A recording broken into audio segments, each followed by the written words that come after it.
Now let's shift focus to diplomatic tensions between the US and Mali. Marking a thaw in ties, the US has removed the West African nation from its contentious visa bond list. The Trump administration had imposed conditions for travellers from Mali to post a bond of up to $10,000 to obtain a US visa. The list included several other African nations.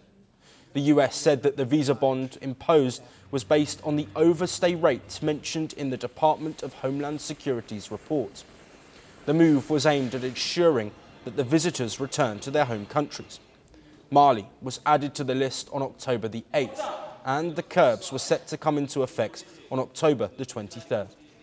However, the latest update list released by the US State Department did not include Mali. It had 6 other African countries.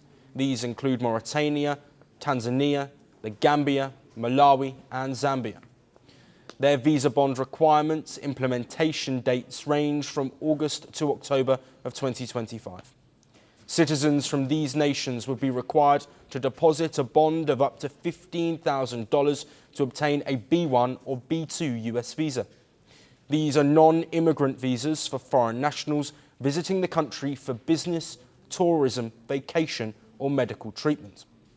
The US policy change followed a tit-for-tat move from Bamako.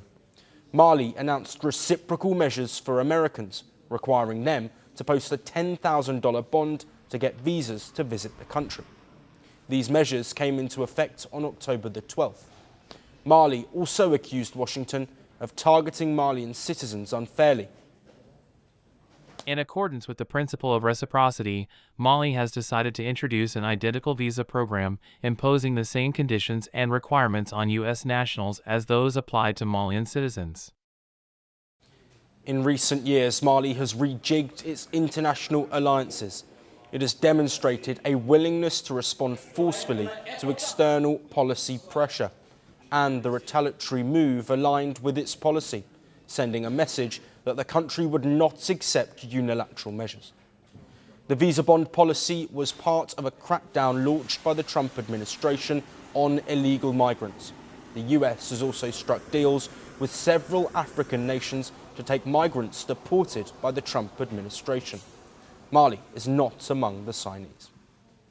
Critics allege that the US is using African nations as its dumping ground.